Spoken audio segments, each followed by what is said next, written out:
શ્રી સ્વામિનારાયણ ભગવાનની જય. અક્ષર પુરુષોત્તમ મહારાજની જય.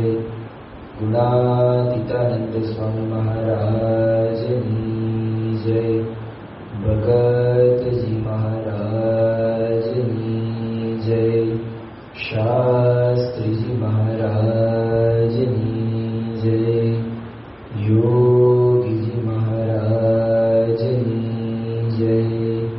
પ્રમુખ સ્વામી મહારાજની જય.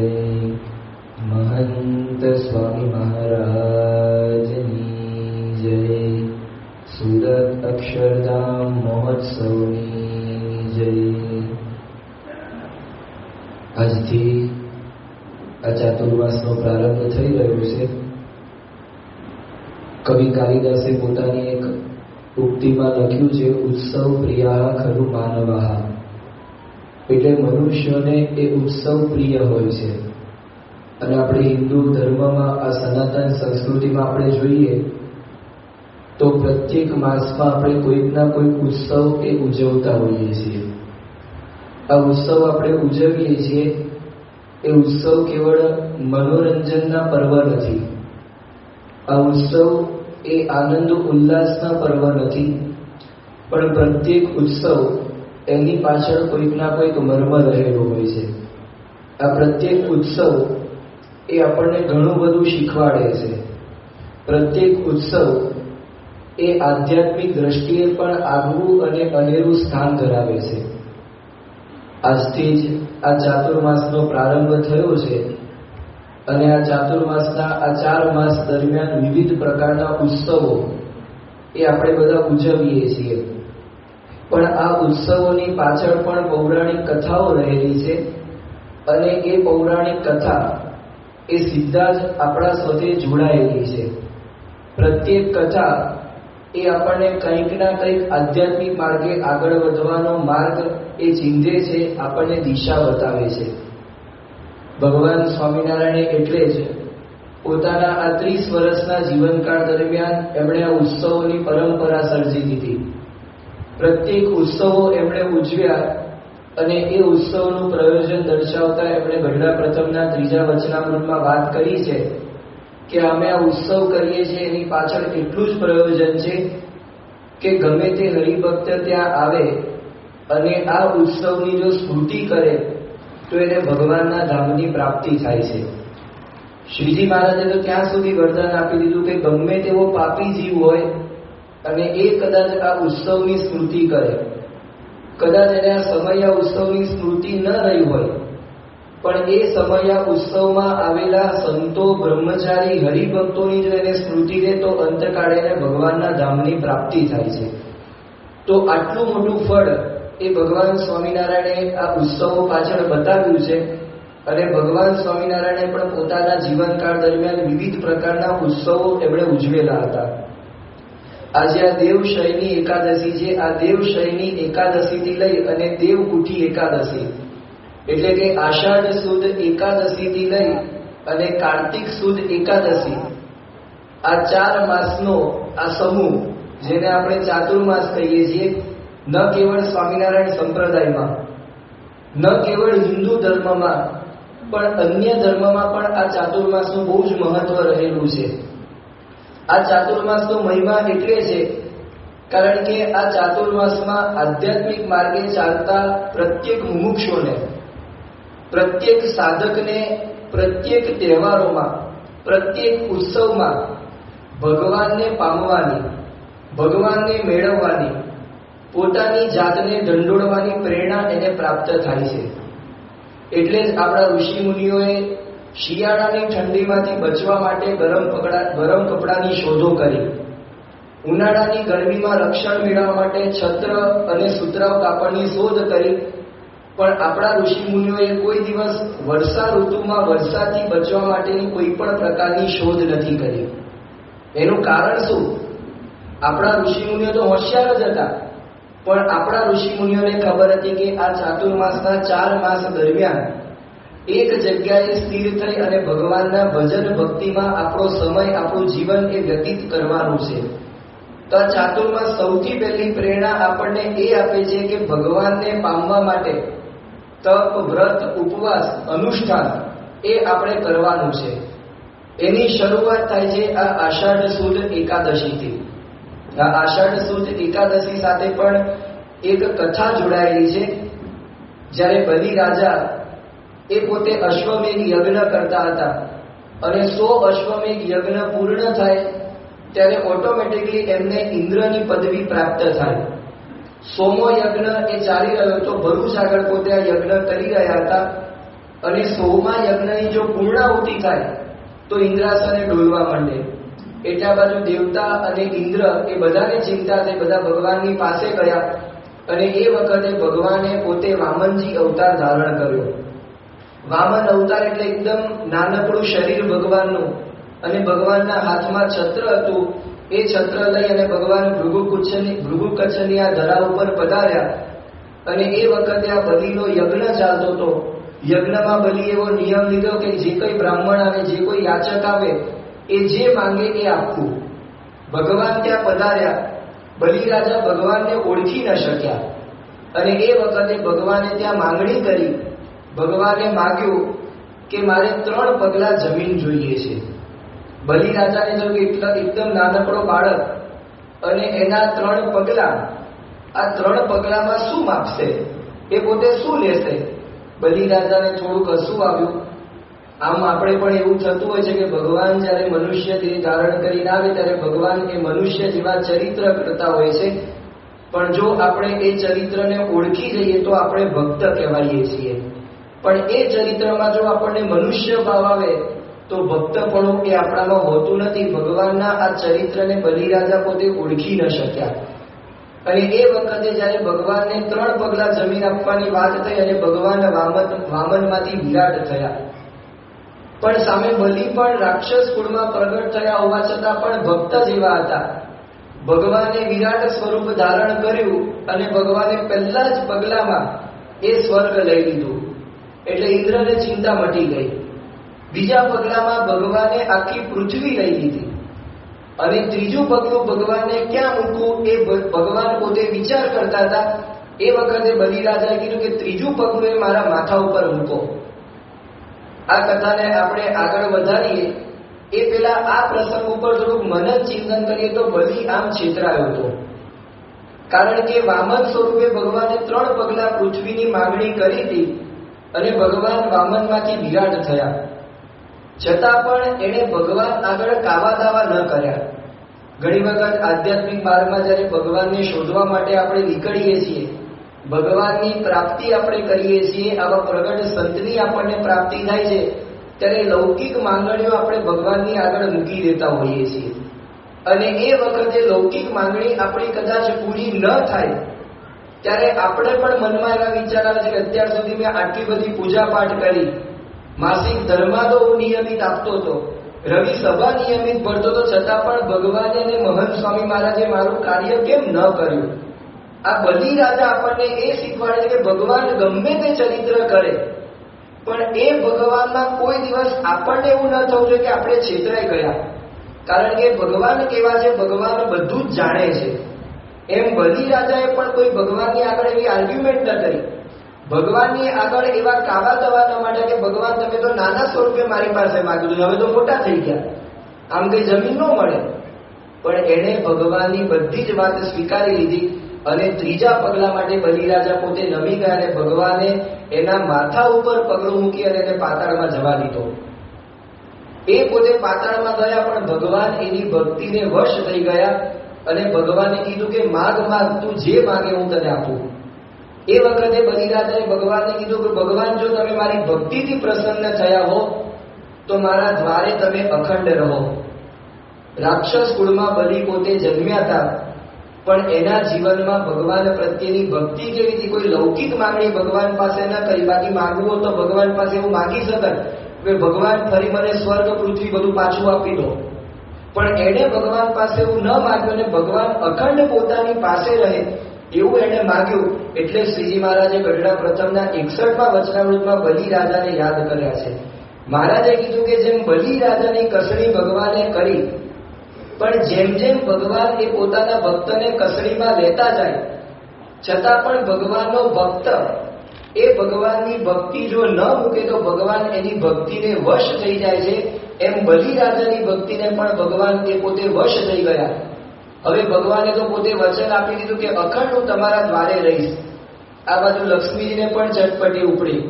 લક્ષ્મીજીને થયું કે ભાઈ પતિદેવ જો નારાયણ પોતે ત્યાં રહેશે તો પછી આ શેષ સૈયામાં શું થશે? એટલે એ પછી સરસ્વતીજી અને પાર્વતીજી ત્રણેય ભેગા થયા અને પછી એવું નક્કી કરવામાં આવ્યું કે ત્રણેય દેવતાઓએ, બ્રહ્માજી, વિષ્ણુ ભગવાન અને શંકર ભગવાન ત્રણેય 4-4 મહિનાના વારા પાડ્યા. એમાં વિષ્ણુ ભગવાનનો વારો એ આજથી શરૂ થાય છે. 4 મહિના દરમિયાન ભગવાન એ પોતે બલિની ભક્તિને વશ થઈ અને બલિના દ્વારે પોતે રહેવાના છે. બીજું આ એકાદશીને નામ આપવામાં આવ્યું છે દેવશયની એકાદશી. શયન એટલે પોઢવું. આમ તો ભગવાન પોતે પોઢતા નથી, કારણ કે જો ભગવાન પોતે પોઢી જાય તો સમગ્ર સૃષ્ટિ, સમગ્ર બ્રહ્માંડ એ પોઢી જાય, તંત્ર જ આખું વિખાઈ જાય. પણ દેવશયની એકાદશી એટલે શું? કે આપણી અંતરાત્મામાં પણ ભગવાન રહેલા છે.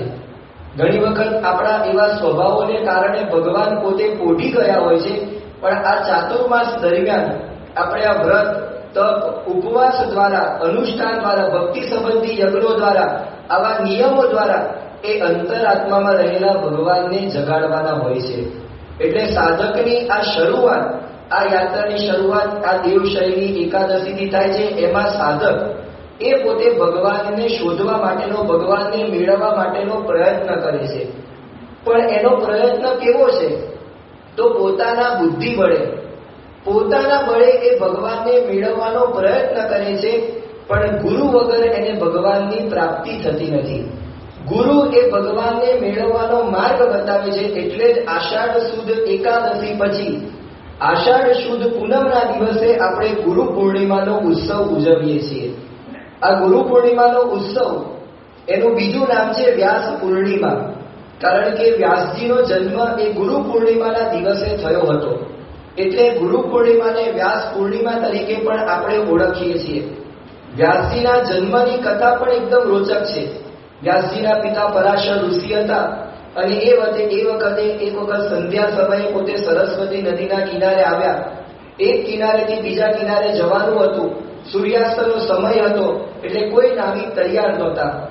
એ વખતે એક મત્સ્ય કન્યા એ પોતે આ હોડી ચલાવતી હતી. એણે કીધું કે હું તમને ઋષિમુનિ એક જગ્યાએથી સામેના પારે લઈ જાઉં.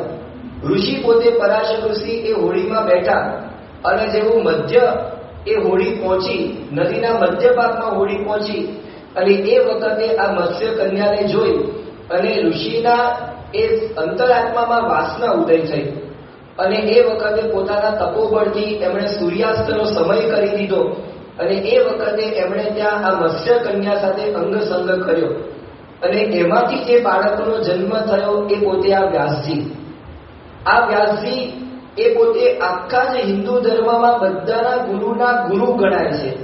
હવે વ્યાસજી પોતે મત્સ્ય કન્યા થકી જન્મ એમનો થયો હતો અને એ વ્યાસજીની કથા, આ જન્મની કથા આપણને એ શીખવાડે છે કે જ્યારે ગુરુ કરવાના થાય ત્યારે ગુરુ કરતી વખતે કોઈ દિવસ એમનું જ્ઞાતિ કે વર્ણ જોવો નહીં. આપણને બધાને ખબર છે કે મીરાબાઈ હતા, એમના ગુરુ રોહિદાસ એ પોતે ચમાર જ્ઞાતિના હતા. શાસ્ત્રીજી મહારાજે ભગતજી મહારાજને ગુરુ કરેલા, તો ભગતજી મહારાજ એક સામાન્ય દરજી કુટુંબમાંથી પોતે આવતા હતા. તો વ્યાસજીનું આ કથા ચરિત્ર, એનું જન્મ ચરિત્ર આપણને એ શીખવાડે છે કે જ્યારે ગુરુ કરવાના થાય ત્યારે ગુરુ કરતી વખતે કોઈ દિવસ ગુરુની જ્ઞાતિ, વર્ણ, જાતિ એ આપણને ન જોવું. જ્યારે ભગવાને આ સૃષ્ટિની રચના સમયે વેદોની રચના કરી, બ્રહ્માના મુખમાંથી વેદો એ સરી પડ્યા, પણ ઋષિ મુનિઓએ એ વેદો ઝીલ્યા. પણ એ વેદો, એના અર્થોને જાણવા માટેનું બધા માટે દુષ્કર થયેલું. તો વેદ વ્યાસજીએ પોતે એ વેદોને 4 ભાગમાં વિભાજિત કર્યા, એટલે વ્યાસજીનું નામ વેદ વ્યાસજી પડ્યું. 4 ભાગમાં વેદોને એમણે વિભાજિત કર્યા, જેથી સરળતાથી આ વેદોના અર્થ અને મંત્રને જાણી શકીએ.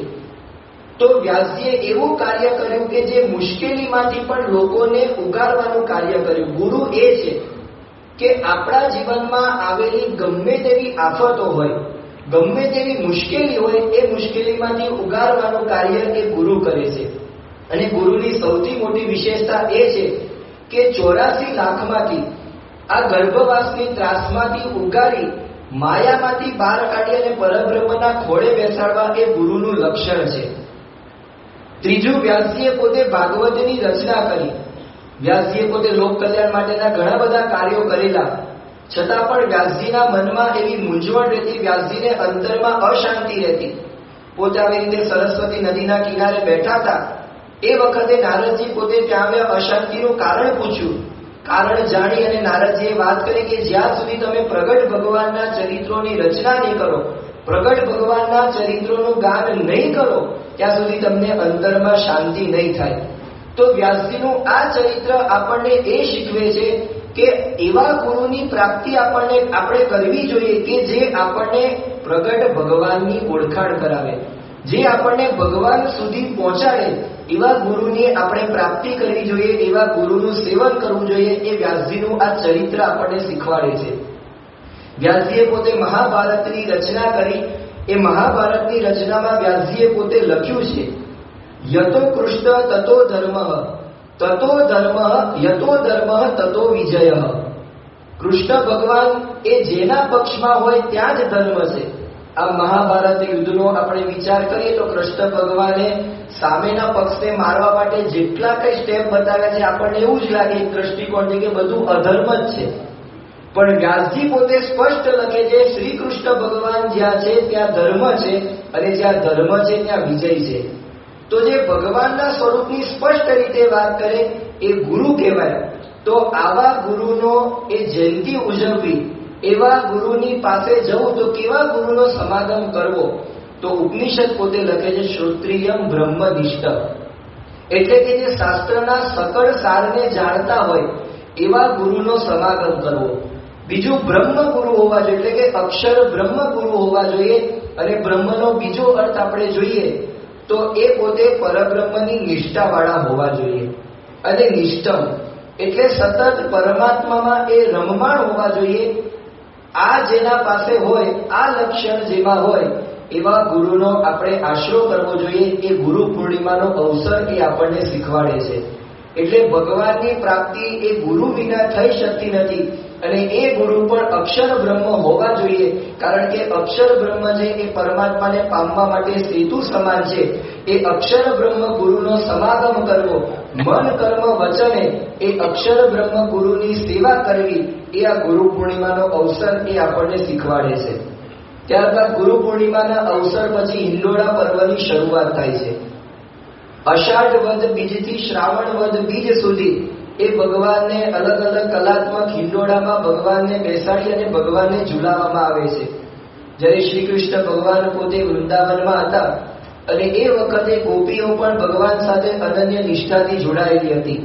અને ગોપીએ ફૂલનો હિંડોળો બનાવી અને બાળ પ્રભુ કૃષ્ણને એમાં બેસાડી અને ઝુલાવ્યા. જેમ આપણે ભગવાનને ઝુલાવીએ એ વખતે આપણે દોરી ખેંચીએ ત્યારે ભગવાન એ આપણી પાસે આવતા હોય છે, અને દોરીને ઢીલી મૂકીએ ત્યારે ભગવાન એ આપણાથી દૂર જતા હોય છે. હિંડોળાનો પર્વ એ આપણને એ શીખવાડે છે કે જ્યારે આપણે ઇન્દ્રિયો અંતઃકરણને વશ થઈ જાય અને ભક્તિ રૂપી દોરી આપણે જ્યારે ઢીલી મૂકી દઈએ છીએ ત્યારે ભગવાન આપણાથી દૂર જતા રહે છે. અને જ્યારે આપણે ઇન્દ્રિયો અંતઃકરણ ઉપર વિજય મેળવી અને ભક્તિ રૂપી દોરીથી આપણે ભગવાનને ખેંચીએ છીએ ત્યારે ભગવાન આપણી પાસે આવે છે. એટલે હિંડોળાનું પર્વ આપણને એ શીખવાડે છે કે ઇન્દ્રિયો અંતઃકરણ ઉપર વિજય મેળવી અને ભક્તિથી ભગવાનને સાધવાના છે. જેટલી ભક્તિ આપણે કરીશું એટલા ભગવાન એ આપણી પાસે રહેશે અને ઇન્દ્રિયો અંતઃકરણને વશ થઈ જાય. અને જો આપણે ભક્તિમાં ઢીલ મૂકીશું, ભક્તિમાં કંઈ કચાશ રાખીશું, ભક્તિમાં કંઈ આળસ દાખવીશું તો ભગવાન એ આપણી પાસે એ નહીં આવે. તો હિંડોળાનું પર્વ એ આપણને આ મર્મ શીખવાડે છે. હિંડોળાના પર્વ પછી એ શ્રાવણ માસની શરૂઆત થાય છે. શ્રાવણ માસ એ ચાતુર્માસનું હૃદય કહેવાય છે, કારણ કે શૈવ હોય કે વૈષ્ણવ પરંપરાને અનુસરતા હોય બધા જ આ શ્રાવણ મહિનામાં વિશેષ તપ અને ભક્તિ કરતા હોય છે. ભગવાન સ્વામિનારાયણે પણ શિક્ષાપત્રીમાં અને મહંત સ્વામી મહારાજે પણ સત્સંગ દીક્ષામાં આપણને આજ્ઞા કરી છે કે કદાચ ચાતુર્માસમાં 4 માસ દરમિયાન આપણે જો નિયમ ન પાડી શકીએ તો આ શ્રાવણ માસમાં એ વિશેષ નિયમ એ ધારવા. આ સાથે સાથે શ્રાવણ મહિનામાં પણ ભગવાનની કથા વાર્તા સાંભળવાનો મહિમા છે. કારણ કે શ્રાવણ એટલે શ્રવણ. ભગવાનના કથા વાર્તાના ચરિત્રોનું જેટલું જ આપણે શ્રવણ કરીશું, જેટલું મનન અને નિધિધ્યાસન કરીશું, એટલું જ આપણને અંતરમાં શાંતિ થશે.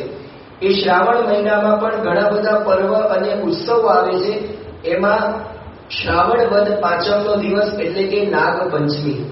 આપણો હિન્દુ ધર્મ, આપણી સનાતન સંસ્કૃતિ, એમાં કેટલી વિશાળ વિચારધારા છે. કેવળ મનુષ્યનું કલ્યાણ ન થાય પણ મનુષ્યની સાથે સાથે પ્રાણીઓનું પણ કલ્યાણ થાય એવી ઋષિ મુનિઓએ ચિંતા કરી છે. એટલે આ નાગપંચમીના દિવસે નાગનું પૂજન કરવામાં આવે છે. પ્રાણીઓ પ્રત્યે અહિંસા આપણે દાખવવાની છે. પ્રાણીઓ પ્રત્યે આપણે પ્રેમ, કરુણા, દયા દાખવવાની છે. એ આ નાગપંચમીનો ઉત્સવ એ આપણને શીખવાડે છે. નાગપંચમીના ઉત્સવની પછી જન્માષ્ટમીનો ઉત્સવ આવે છે. જન્માષ્ટમીનો ઉત્સવ એટલે શ્રી કૃષ્ણ ભગવાનનો જન્મ દિવસ. શ્રી કૃષ્ણ ભગવાને ગીતામાં પોતે લખ્યું છે કે જ્યારે અધર્મનું ઉત્થાપન થાય છે, અધર્મ જ્યારે વધે છે ત્યારે ધર્મનું સ્થાપન કરવા માટે, અધર્મનો ઉત્થાન કરવા, અધર્મને આ પૃથ્વી ઉપરથી જળમૂળમાંથી ઉખેડી નાખવા માટે ભગવાન એ પોતે યુગે યુગે અવતાર એ ધારણ કરે છે. કૃષ્ણ ભગવાનનું ચરિત્ર પણ વિચારવા જેવું છે. કૃષ્ણ ભગવાનનો જન્મ થયો છે જેલમાં. તો ભગવાન એ પોતે સ્વતંત્ર છે. ભગવાન જેલમાં પણ જન્મ ધારણ કરી શકે અને ભગવાન મહેલમાં પણ જન્મ ધારણ કરી શકે. તો શ્રી કૃષ્ણ ભગવાનનો જન્મ એ આપણને એ શીખવાડે છે કે ભગવાન એ સ્વતંત્ર છે. ભગવાન કોઈ ઠેકાણે બંધાયેલા નથી. ભગવાનના જન્મની કથા પણ આપણને ઘણો બધો મર્મ બતાવે છે. જ્યારે કંસની બેન દેવકીના લગ્ન એ વસુદેવ સાથે થયા અને જ્યારે સાસરે મૂકવા માટે જતા હતા એ વખતે આકાશવાણી થઈ કે આ દેવકી અને વસુદેવનો 8મો પુત્ર એ કંસ તારો કાળ બનશે. અને કંસે તરત જ પોતાની બહેનને સાસરે વડાવવાને બદલે એ બેન અને બનેવી બંનેને જેલમાં પૂરી દીધા. અને રોજ પોતે આ તપાસ કરતો કે ક્યારે દેવકી અને વસુદેવ થકી એ બાળકનો જન્મ થાય. એક કરતા એક એ 6 બાળકોને એને મોતને ઘાટ ઉતારી દીધા. 7મી બાળકી હતી, એને જ્યારે પટકાવા જતો હતો એ બાળકી પોતે અદ્રશ્ય થઈ ગઈ. અને એ વખતે આ કૃષ્ણ ભગવાનના માતા પિતા દેવકી અને વસુદેવ એમણે પોતે 7 દીકરાઓને કંસે મોતને ઘાટ ઉતારી દીધા. છતાં પણ શ્રદ્ધા રાખી એમણે કે હજી પણ બાળક એ ભગવાન અવતરશે. એ શ્રદ્ધા રાખી તો ભગવાનનો જન્મ એમના ઘરે થયો. તો જ્યાં શ્રદ્ધા રાખીએ છીએ ત્યાં ભગવાનનો જન્મ થાય છે. આ આધ્યાત્મિક માર્ગમાં પણ એવું છે કે ભગવાનની પ્રાપ્તિ કરવા માટે, ભગવાનની પ્રાપ્તિ થઈ હોય ત્યારે એ પ્રાપ્તિની અંતરમાં અનુભૂતિ કરવા માટે ઘણી વખત આપણે શ્રદ્ધા રાખવી પડે છે. એ શ્રદ્ધા જ્યારે આપણે જીવનમાં રાખીએ છીએ ત્યારે આપણી શ્રદ્ધા જોઈ અને ભગવાન એ આપણા ઘરે જન્મ લેતા હોય છે. એટલે કે અંતરાત્મામાં ભગવાન એ પ્રગટ થતા હોય છે. સાથે સાથે જ્યારે કૃષ્ણ ભગવાનનો જન્મ થયો ત્યારે વસુદેવ પોતે ટોપલામાં મૂકી અને ત્યાં નંદ બાબાને ત્યાં ગોકુળમાં મૂકવા જતા હતા. વચ્ચે યમુનાજી હતા અને યમુનાજીમાં એ વખતે મુશળધાર વરસાદ વરસતો હતો. અને એ વખતે યમુનાજીને પાર કરવા માટે એમને થોડીક શંકા થઈ. પણ વસુદેવને એ વખતે વિચાર આવ્યો કે મારી જોડે ભગવાન છે, ભગવાન ઉપર એક વિશ્વાસ રાખ્યો તો એમને યમુનાજીએ માર્ગ બતાવી દીધો. એટલે ભગવાન ઉપર વિશ્વાસ રાખવો એ આ શ્રી કૃષ્ણ ભગવાનનું જન્મનું ચરિત્ર આપણને શીખવાડે છે. સાથે સાથે આપણે જોઈએ તો શ્રી કૃષ્ણ ભગવાનનું ચરિત્ર આપણને શું શીખવાડે છે? તો શ્રી કૃષ્ણ ભગવાનનો જન્મ થયો જેલમાં. શ્રી કૃષ્ણ ભગવાનનો જન્મ થયો અને તરત જ એમને એમના માતા પિતાથી દૂર જવાનું થયું. શ્રી કૃષ્ણ ભગવાન નાના હતા ગોકુળમાં ત્યારે એમને મારી નાખવા માટે એમના મામા કંસે ઘણા બધા રાક્ષસો મોકલ્યા. એમના મામા સાથે યુદ્ધ થયું. કૃષ્ણ ભગવાને પોતે લગ્ન કર્યા તો ભાગીને લગ્ન કરવા પડ્યા. જરાસંઘ સાથે યુદ્ધમાં કૃષ્ણ ભગવાનને રણ છોડીને ભાગવું પડ્યું. કૃષ્ણ ભગવાને આ મહાભારતનું યુદ્ધમાં પણ ઘણું બધું સહન કરવાનું થયું. એ સાથે સાથે કૃષ્ણ ભગવાન ઉપર સમંતક મણી ચોરવાનો આરોપ લાગ્યો. કૃષ્ણ ભગવાનની સામે જ એમની આંખની સામે જ એમના કુટુંબનો વિનાશ થયો. અને કૃષ્ણ ભગવાને છેલ્લે દેહોત્સર્ગ વિધિ પણ કઈ રીતે ઉજવ્યો? તો કૃષ્ણ ભગવાને સ્વયં બાણ એ પોતાના પગમાં એ ધારણ કર્યું અને એ રીતે કૃષ્ણ ભગવાને આ પૃથ્વી ઉપરથી વિદાય લીધી. પણ કૃષ્ણ ભગવાને જન્મથી લઈ અને એમને દેહ ત્યાગ કર્યો ત્યાં સુધી આપણે જોઈએ તો કૃષ્ણ ભગવાનના જીવનમાં આપણને દુઃખ અને દુઃખ જોવા મળે.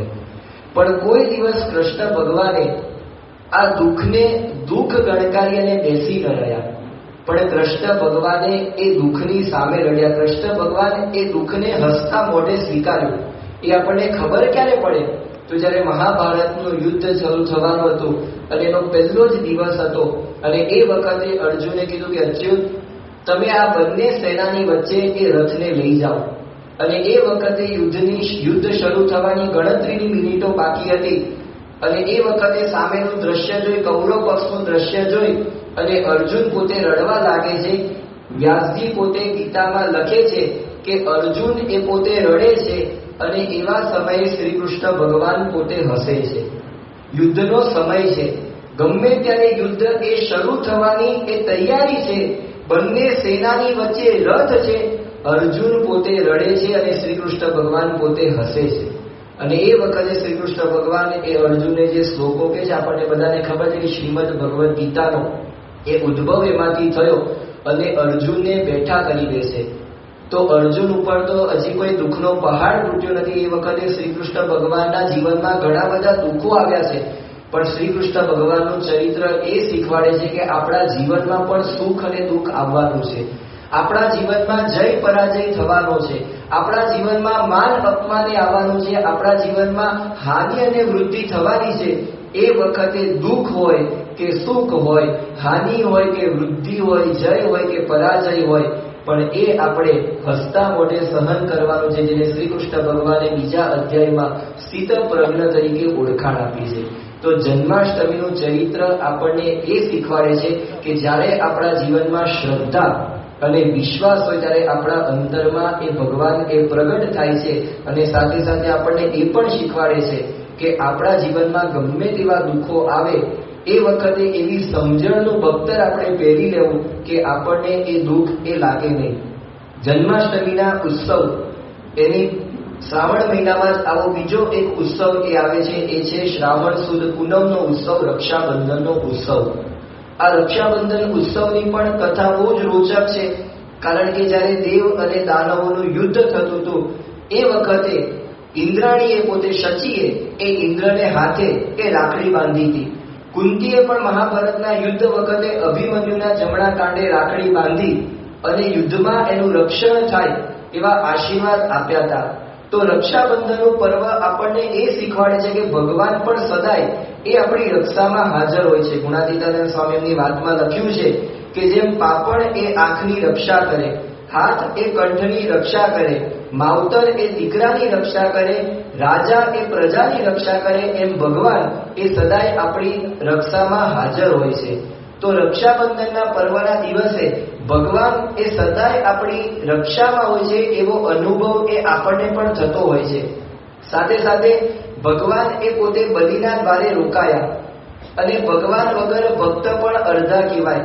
એટલે લક્ષ્મીજી પોતે બલિને મળવા ગયા અને બલિને એમણે ભાઈ બનાવ્યો અને બલિના જમણા કાંડે એમણે રાખડી બાંધી. હવે બલિ પોતે રાક્ષસ કુળમાં જન્મેલા હતા, લક્ષ્મીજી પોતે માનવ કુળમાં જન્મેલા હતા. માનવ અને રાક્ષસનો કોઈ દિવસ મેળ ન થાય, પણ એ મેળ થયો કારણ કે લક્ષ્મીજીના અંતરમાં એક ધ્યેય હતો કે મારે ભગવાનને નારાયણની પ્રાપ્તિ કરવી છે. બલિના હૃદયમાં પણ એક ભાવ હતો કે મારે ભગવાનની પ્રાપ્તિ કરવી છે. જ્યારે આપણું ધ્યેય એવું થઈ જાય કે મારે બસ ભગવાનને જ પ્રાપ્ત કરવા છે, નારાયણની જ પ્રાપ્તિ મારે કરવી છે, ત્યારે આવી સમત્વ દ્રષ્ટિ આપણામાં આવી જાય છે. કારણ કે ભગવાનની પ્રાપ્તિ કરવી હોય ત્યારે ભગવાનને જ બધામાં જોવાના હોય. જ્યાં જુએ ત્યાં રામજી બીજું ન પાસે રે. ધ્યેય જ્યારે એક હોય ત્યારે બધામાં આપણને ભગવાનના દર્શન થાય છે, બધામાં આપણને દિવ્ય ભાવ એ રહે છે. પ્રમુખ સ્વામી મહારાજની જ્યારે તિથલમાં જન્મ જયંતિ હતી 1999ની સાલમાં, એ વખતે સ્વામી બાપાએ લાખો હરિભક્તોની આરતી ઉતારી અને સ્વામી બાપા પોતે બોલ્યા કે તમારા બધામાં હું શાસ્ત્રીજી મહારાજ અને યોગીજી મહારાજના દર્શન કરું છું. મહંત સ્વામી મહારાજ પણ એટલાન્ટામાં નાના નાના બાળકો જોઈને બોલ્યા કે તમે બધા બાળકો નથી, પણ તમારામાં હું યોગી બાપા અને પ્રમુખ સ્વામી મહારાજના દર્શન કરું છું. જેમ સૂર્ય સવારે ઉગે છે ત્યારે દેશના સીમાડા ભૂલી અને બધાને સરખો પ્રકાશ આપે છે. જેમ વરસાદની આ ઝડીઓ વરસતી હોય છે ત્યારે એ પણ પોતે નાદ જાતના ભેદ ભૂલી અને બધાને સરખી વર્ષાનો અનુભવ કરાવે છે, એમ જ્યારે આપણી પણ આવી દ્રષ્ટિ પહોંચી જાય, ભગવાનને પામવાનો ધ્યેય આપણા જીવનમાં હોય, ત્યારે આપણી પણ આવી દિવ્ય દ્રષ્ટિ થઈ જાય છે. એ આ રક્ષાબંધનનું પર્વ એ આપણને શીખવાડે છે. આ રક્ષાબંધનના પર્વ પછી ભાદરવા મહિનામાં પર્વ આવે છે, એ છે ગણેશ ચતુર્થીનો ઉત્સવ. ગણેશ ચતુર્થીની કથા પણ એવી છે કે એક વખત પાર્વતીજી એ પોતે શંકર ભગવાનને મેળવવા માટે તપ કરતા હતા, કારણ કે શંકર ભગવાન અને પાર્વતીજીના લગ્ન થઈ ગયા હતા, પણ શંકર ભગવાન પોતે ધ્યાનમાં બેઠા હતા. અને એ વખતે પાર્વતીજીને પોતાને કોઈક અંગત કારણોસર નાહવા માટે જવાનું થયું, ત્યારે મહેલની રક્ષા કરવા માટે એમણે પોતાના શરીર ઉપર જે પદાર્થ ચોપડ્યો હતો એમાંથી એમણે પોતે એક સુંદર મજાના બાળકની કૃતિ બનાવી અને એમાં પ્રાણ પૂરી અને એ બાળકને દંડ આપી અને ત્યાં બહાર ઊભો રાખવામાં આવ્યો. બાળકને આજ્ઞા કરવામાં આવી કે અત્યારે હું નાહવા માટે જઉં છું, માટે મહેલમાં કોઈ પણ આવે તો તારે પ્રવેશ આપવો નહીં. એ વખતે શંકર ભગવાન એ પોતે પાર્વતીને મળવા માટે આવ્યા. આ બાજુ આ બાળકને ખબર નહીં કે આ સામે કોણ છે, અને શંકર ભગવાનને પણ ખબર નહીં કે આ બાળક કોણ છે. શંકર ભગવાન જેવો પોતે પ્રવેશ કરવા માટે અંદર ગયા, એ વખતે આ બાળકે દંડથી એમને રોક્યા અને કીધું કે ભાઈ જવાનું નથી તમારે અંદરથી ના પાડી છે. એટલે અમને થયું કે ભાઈ આ બાળક કોણ હશે? એટલે શંકર ભગવાને થોડીક દલીલ કરી, પણ ઓલા બાળક તો ટસનો મસ ન થયો, એવું માતાનો આજ્ઞાકારી બાળક હતો પોતે. એટલે એ વખતે શંકર ભગવાને પોતે ત્રિશૂળથી એ બાળકનું મસ્તક ઉડાડી દીધું. અને એ વખતે પાર્વતીજી પોતે પોતાનો કાર્યક્રમ બતાવીને બહાર આવ્યા. એમણે આ જોયું અને એકદમ પોતે હૈયાપાટ રુદન કરવા લાગ્યા. એમણે શંકર ભગવાને કહ્યું કે આ શું કર્યું તમે? શંકર ભગવાન કે મેં તો આ રોકતો હતો એટલે માથું ઉડાડ્યું, કોણ છે આ? ત્યારે પાર્વતીએ કીધું કે આ તો આપણો દીકરો જ છે. શંકર ભગવાન કે મને તો કઈ ખબર નહોતી. એ વખતે પાર્વતીજીને શાંત રાખવા માટે શંકર ભગવાને પોતાના ગળોને બધી દિશામાં મોકલ્યા અને કીધું કે તમે જે દિશામાં જાઓ એમાં જે કઈ પ્રાણી કે માનવ જે મળે પહેલું એનું મસ્તક તમે લઈને આવજો. અને એક મદદનું રસ્તામાં મળ્યું અને એનું ગળું કાપી અને લઈને આવવામાં આવ્યું. અને એ વખતે શંકર ભગવાને એ આ બાળકના ધડ ઉપર આ માથું ફિટ કર્યું.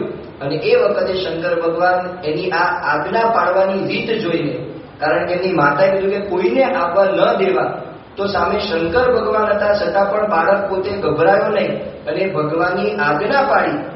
તો આ આજ્ઞાને કારણે ભગવાન એ રાજી થયા અને ભગવાને કીધું કોઈ પણ કાર્ય હશે એ કાર્યમાં પહેલું પૂજન એ તમારું થશે.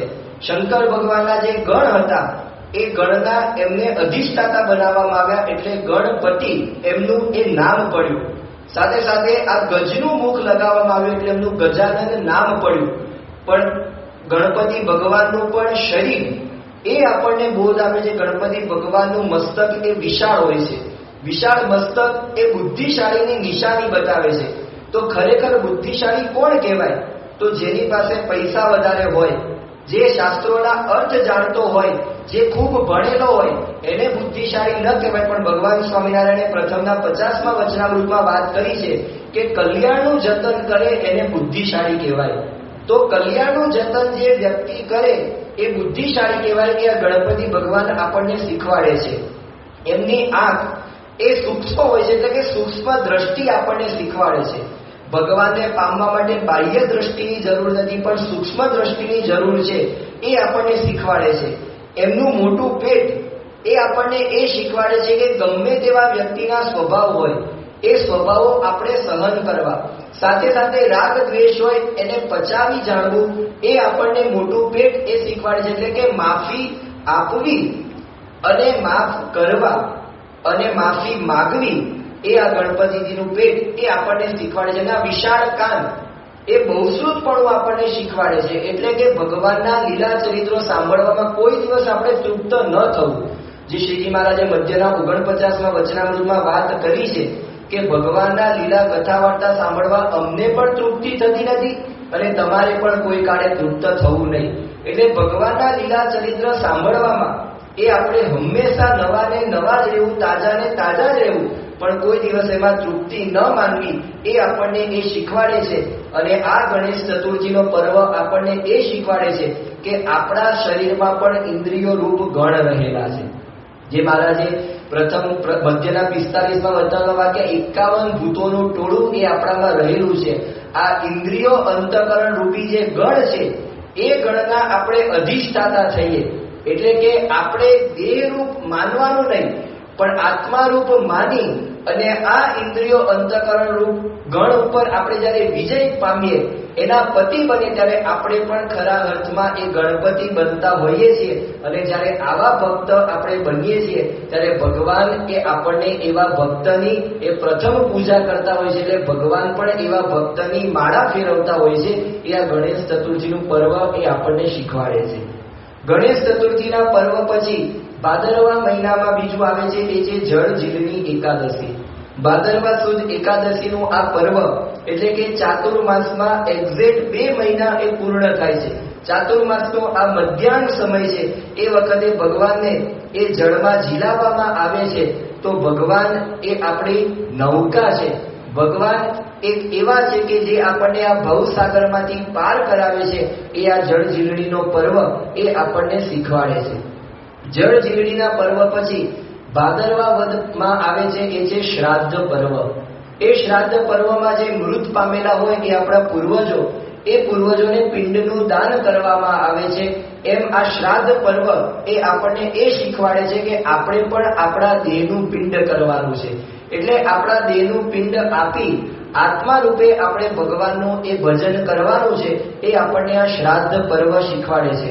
સાથે સાથે આ શ્રાદ્ધ પર્વમાં આપણે આપણા ગુણાતીત ગુરુઓ અને શ્રીજી મહારાજનો પણ સ્મૃતિ પર્વ ઉજવીએ છીએ. એટલે એમને જો આપણે લાભ લીધો હોય, એમનો જે આપણે ચરિત્રો હોય, એની વિશેષ સ્મૃતિ એ આ ભાદરવા પક્ષમાં એ આપણે કરતા હોઈએ છીએ. અને સાથે સાથે ભાદરવા વદ નોમ એટલે આપણા પ્રાણ પ્યારા પ્રગટ ગુરુની મહંત સ્વામી મહારાજનો જન્મ જયંતિ મહોત્સવ. મહંત સ્વામી મહારાજે સત્સંગ દીક્ષા ગ્રંથમાં એ આપણને આજ્ઞા કરી છે કે ગુરુના જન્મ જયંતિ મહોત્સવ એ ભવ્યતાથી અને દિવ્યતાથી ઉજવવા. તો ભાદરવો મહિનો એ પણ ખરી રીતે આપણી માટે સાર્થક છે. ભાદરવો મહિનો પૂર્ણ થાય ત્યારબાદ આસો મહિનાનો એ શુભારંભ થાય છે. અને આસો સુદ એકમથી આસો સુદ નોમ એ આપણે આ નવરાત્રીનું પર્વ ઉજવીએ છીએ. નવરાત્રીનું પર્વ એટલે શક્તિનું પર્વ. આપણી અંદર રહેલો આત્મા, એ આત્મા શક્તિશાળી છે. એ આત્માનું પર્વ એ આપણે ઉજવવાનું હોય છે. સાથે સાથે આ નવરાત્રીના પર્વમાં પણ એ લોકો શક્તિની ઉપાસના કરતા હોય છે. બહેનો અને ભાઈઓ એ પોતે ગરબે એ ઘૂમતા હોય છે. નવરાત્રી જેવી પૂર્ણ થાય આપણા માટે તો નવરાત્રી વિશેષ યાદગાર છે. કારણ કે પરમ પૂજ્ય પ્રમુખ સ્વામી મહારાજનો લાભ અને સાથે સાથે પરમ પૂજ્ય મહંત સ્વામી મહારાજનો લાભ આપણને આ જ સમયે પ્રાપ્ત થયો છે. તો આપણા માટે વિશેષ એ નવરાત્રીનું પર્વ, શક્તિની સાથે સાથે ભક્તિની ઉપાસના કરવાનું પર્વ એ આ નવરાત્રીનું પર્વ છે. નવરાત્રીનું પર્વ પૂર્ણ થાય ત્યારબાદ આસો સુદ દશમ એટલે કે દશેરાનો ઉત્સવ. આ દશેરાના ઉત્સવનો પણ કથા બહુ રોચક છે. કારણ કે મહિષાસુર નામનો રાક્ષસ હતો અને એણે પ્રજાની ઉપર ખૂબ જ આતંક એ ફેલાવ્યો હતો.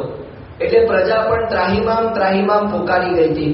પ્રજા જ નહીં પણ દેવો ઉપર પણ એને આધિપત્ય જમાયું હતું. એટલે દેવો પણ બધા એકદમ મુશ્કેલીમાં મુકાઈ ગયા હતા.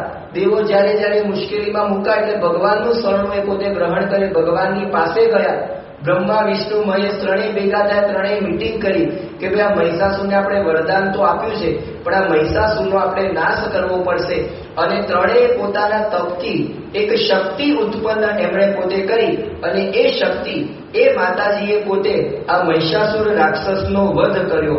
એટલે દશેરાનું પર્વ આપણને એ શીખવાડે છે કે જ્યારે આપણે આપણા જીવનમાં સંયમ કેળવીએ, જ્યારે આપણે આપણા જીવનમાં આવા તપ, ઉપવાસ, ઇન્દ્રિયોનું આપણે નિયમન કરીએ, ત્યારે આપણા જીવનમાં પણ એવી શક્તિ, એવી ઉર્જા એ ઉત્પન્ન થતી હોય છે. સાથે સાથે આ દશેરાના પર્વના દિવસે રામચંદ્ર ભગવાને એ રાવણનો નાશ કર્યો.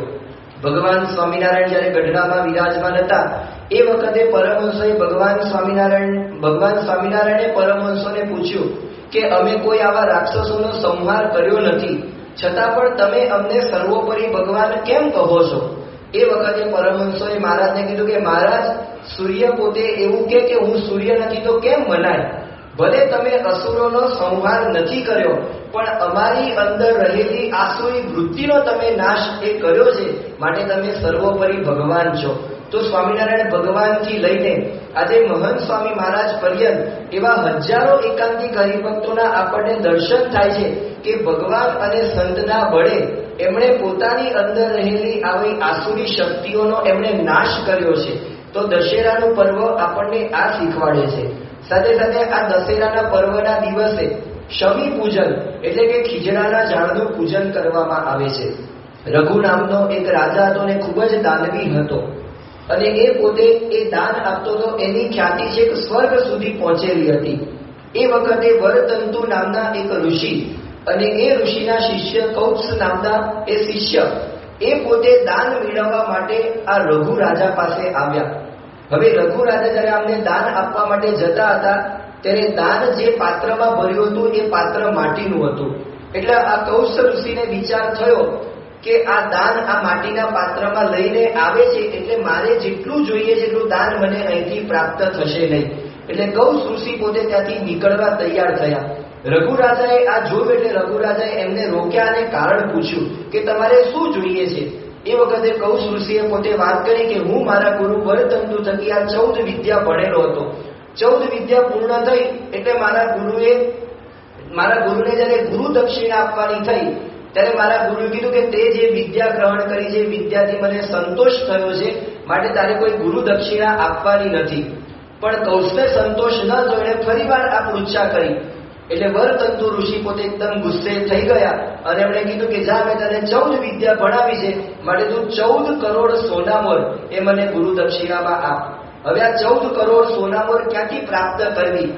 એમને થયું કે રઘુ રાજા એવા દાનવીર છે, પણ એ એમની પાસે ગયા પણ જોયું તો રઘુ રાજાએ પણ પોતે યજ્ઞ કરીને બધાને દાન આપી દીધું હતું, એટલે એમની પાસે પણ કોઈ દાન બચ્યું નહોતું.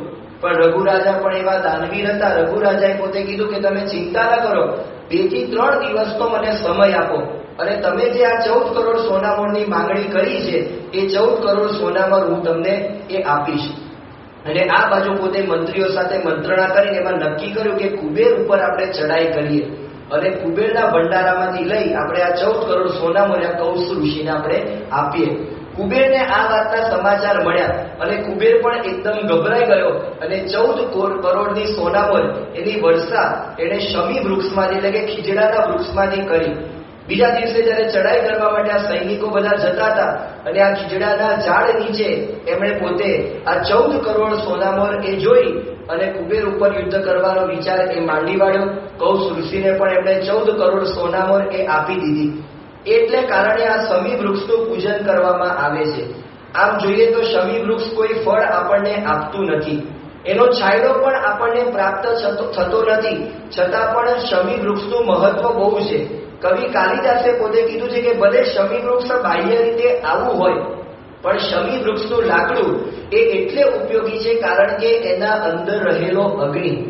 એમ બાહ્ય રીતે ભલે આપણે ગમે તેવા હોઈએ, બાહ્ય રીતે ભલે આપણી પાસે લોક સંપત્તિ ન હોય, ભલે બાહ્ય રીતે આપણી પાસે કોઈ પણ પ્રકારની લૌકિક વિદ્યા ન હોય, પણ આપણને અંદર એવી પ્રાપ્તિ થઈ છે, એ પ્રાપ્તિનું જો બળ આપણે રાખીએ તો આપણે માલામાલ જ છીએ.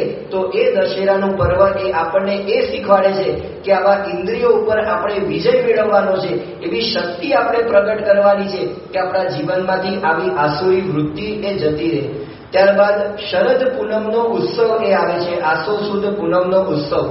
ભગવાન શ્રી કૃષ્ણએ એ વખતે પોતે રાસ રમ્યા હતા અને એમણે પોતે રાત્રિના સમયે વાંસળીના એવા સૂર છેડ્યા તો ઘણી ગોપી પોતાનું ઘરનું કામ કરતી હતી, એ કામ મૂકી અને શ્રી કૃષ્ણ ભગવાનના વાંસળીના સૂર જે દિશામાંથી સંભળાતા હતા એ બાજુ દોટ મૂકી. ઘણી પોતાના બાળકોને ધવડાવતી હતી, એ બાળકને મૂકી અને શ્રી કૃષ્ણ ભગવાન તરફ દોડી. ઘણી ગોપી પોતાના પતિ સાથે બેઠી હતી, પોતાના પતિને મૂકી અને પોતે ગોપીએ ભગવાન પાસે એ દોડી ગઈ. ઘણીએ પોતાના કપડાનું ભાન નહોતું, ઘણા બધા પોતે ભાન ભૂલી, દેહનું ભાન ભૂલી અને શ્રી કૃષ્ણ ભગવાનની પાસે પહોંચી.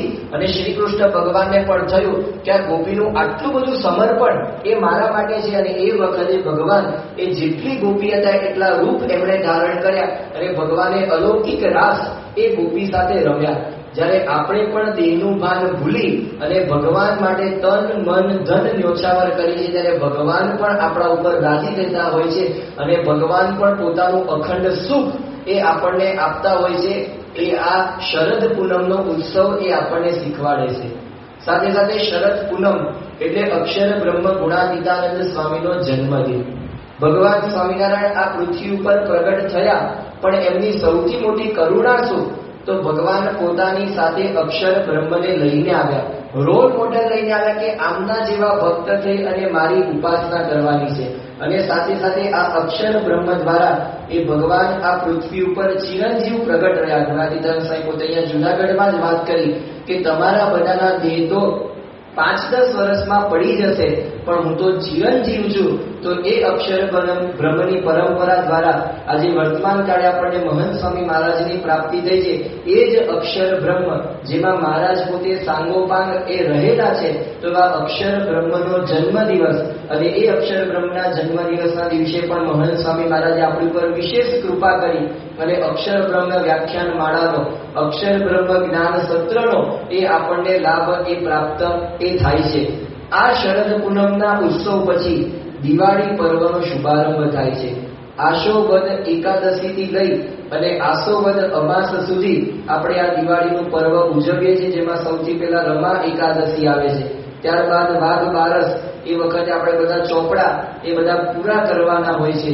ધનતેરસના દિવસે લક્ષ્મીજીનું પૂજન કરવાનું હોય છે. લક્ષ્મીજી તો સંતના ચરણની રાશિ છે, એટલે એ સંતનું આપણે પૂજન કરીએ ત્યારે સાક્ષાત એ લક્ષ્મીજીનું પૂજન થતું હોય છે.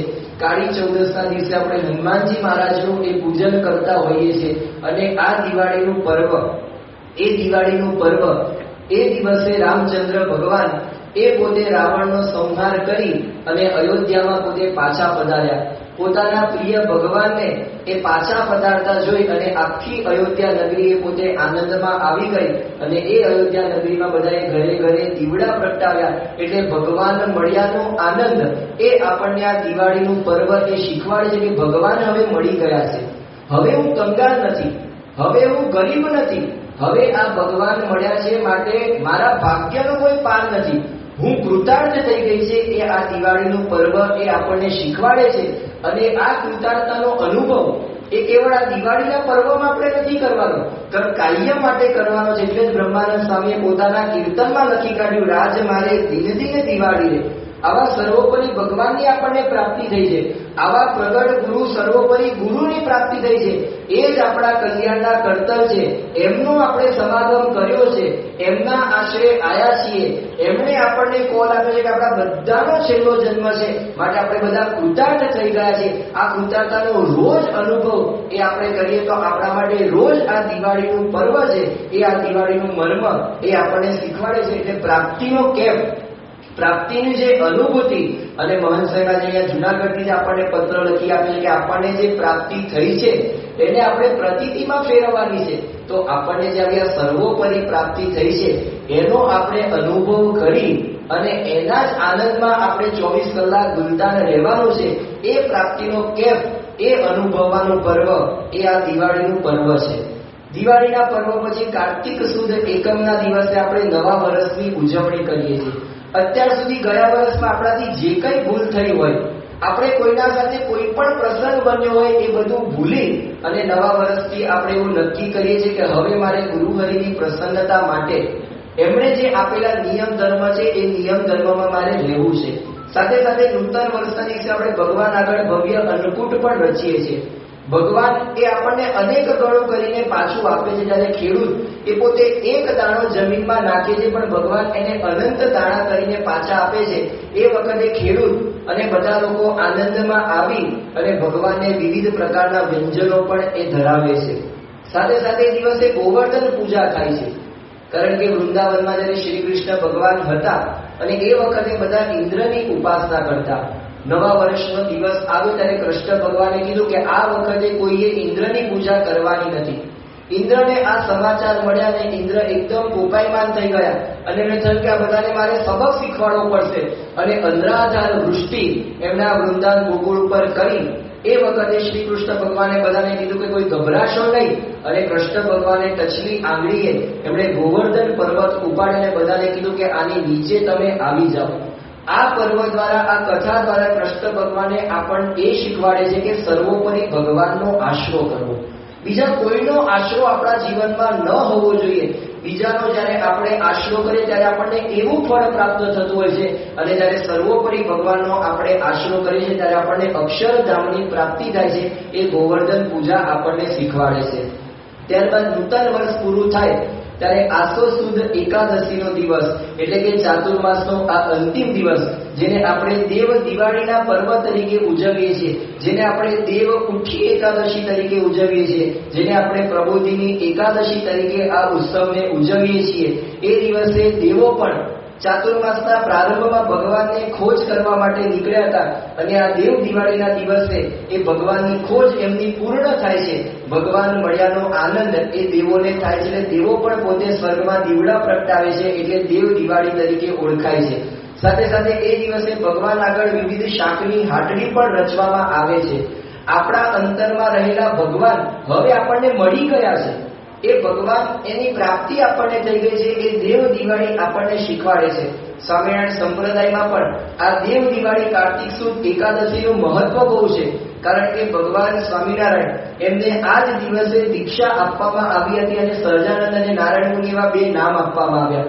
સાથે સાથે આ જ દિવસે સંવત 1858માં સહજાનંદ સ્વામીને ગાદી સોંપવામાં આવી અને એ વખતે આપણા બધાના કલ્યાણ માટે ભગવાન સ્વામિનારાયણ જે બે વરદાન માંગ્યા, આજે વિશ્વમાં એ બે વરદાન અમર થઈ ગયા કે મારા ભક્તને એ વીછી કરડવાનું દુઃખ થવાનું હોય તો એ મને રૂવાડે રૂવાડે કરોડ વીછીનું દુઃખ થાય, પણ મારા ભક્તને એ દુઃખ ન થાય.